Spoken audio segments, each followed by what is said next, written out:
Second Ezra 16.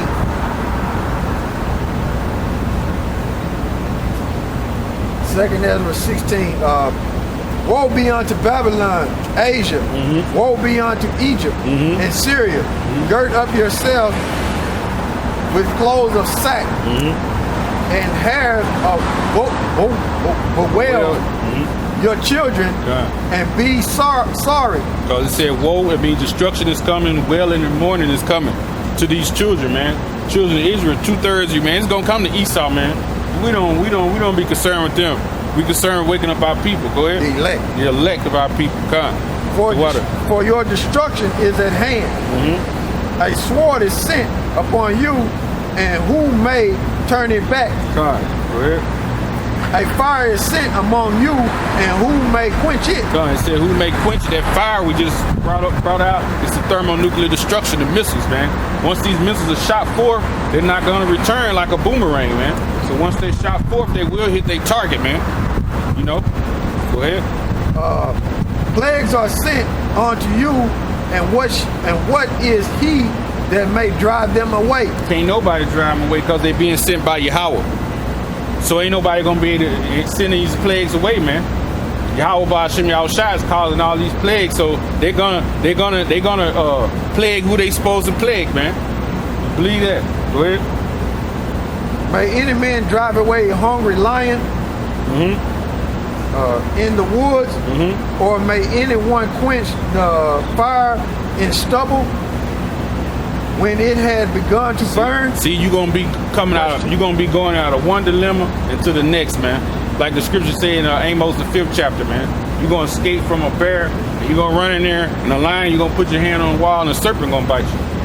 That means one dilemma after another, man. You know, especially when all hell break loose, man. It's gonna be one dilemma after another. If you part of the 2/3 in these other nations, man. You know, the elect gonna go through their dilemmas too. But it's to purify us, man. You know, to show our faith. But 2/3 of you, man, it's gonna be for your destruction, man. Go ahead. May one turn again the arrow that is shot of a strong archer. See, that archer, these modern day archers, these right here, these modern day archers. Modern day archers are these missile silos. Those are the modern day archers, man. Yep, that's a mighty archer. Yeah, the mighty archer.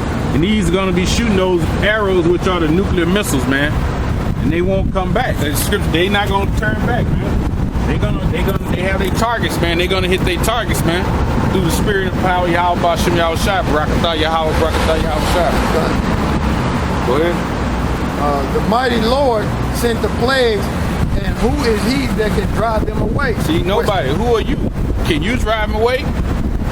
You're not powerful in you the clay, man. You know, you can't tell the potter what to do. You know, you just the clay, man. So Yahweh Ba'ashem Yahushua, the power that made you, sent these, man. So ain't nothing you're gonna be able to do, man, but receive your destruction or receive your salvation. Part of the elect.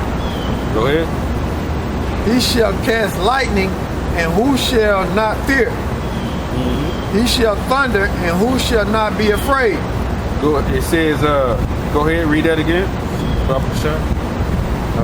He shall cast lightning, and who shall not fear? What's that lightning he gonna cast? It's gonna be them lasers coming from those chariots, man. It's gonna be that lightning, man. Go ahead. And who shall not fear? He shall thunder, and who shall not be afraid? The Lord, that's gonna be his voice speaking. Those missiles and all that destruction, that's gonna be his voice speaking, man. It's like thunder, man. Who not gonna be afraid? Everybody gonna be afraid. Even the elect gonna be afraid, man. You know? I tell you, when you read in Revelation, the 1st chapter, with John the Revelator seen that vision on the island of Patmos, everybody was wailing when Yahushua came back. That was a vision of them coming back to earth. You know, the military, that's the whole thing. That's why we read Joel 3, man. The Lord is bringing y'all into that valley of Yahushua, man.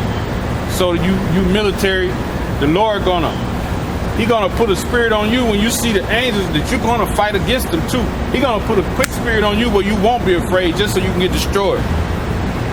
He put that in there because he gonna put that spirit on y'all to fight back. Because you know you're a man of war. God. The Most High is a man of war and Yahweh Shai is a man of war. Tell you that in Revelation 19:11. That Yahweh Shai is a man of war with a word in there called Jesus. You know? Verse 11. I'm in 2 Ezra 16:11. And the Lord shall threaten, and who shall not be utterly beaten to powder at his presence. The ones who come against you, man. You the one gonna be beat to powder, man. Go ahead. And the earthquake and the foundation thereof, and the sea arose up with waves from the deep, and the waves of it were troubled. God, even the water gonna be afraid. Matter of fact, there's a scripture on that too. It say even the waves are troubled. It's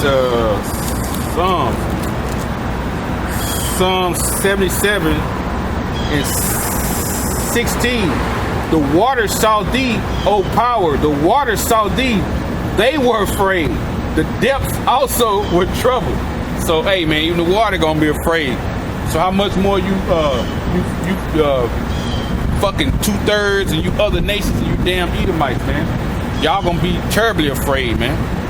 Go ahead. It said the earthquake and the foundation thereof, and the sea arose up, with waves from the depth, and the waves of it were troubled, and the fish thereof also before the Lord, and before the glory of his power. Done. Then the meek, we're gonna be glad to see it happen, even though we might be a little bit afraid too. But we're gonna be glad to see this happen, man. We're gonna be glad to see it happen, because we know what's on the other side of that happening, salvation. We know we're gonna put their ass in slavery, man, and receive this kingdom, man. You know, it's Isaiah 29 and 19. It says, the meek also shall inherit, not Salaki, the meek also shall increase their joy in the Lord Yahweh, and the poor among men shall rejoice in the Holy One of Israel. For the terrible one is brought to naught, and the scorner is consumed, and all that watch for iniquity are cut off. So it says the meek, we're gonna rejoice in that day, man. You know, because that scorner Esau, man, he's gonna be put to death, man. So-called white man, that devil the Bible speaks of, will be put to death in that day. So we're gonna rejoice in that day. Yeah. We're gonna rejoice in that day. Because guess what? All you fucking sodomites gonna be wiped out too. God. Let's finish this off God. in Romans too. God.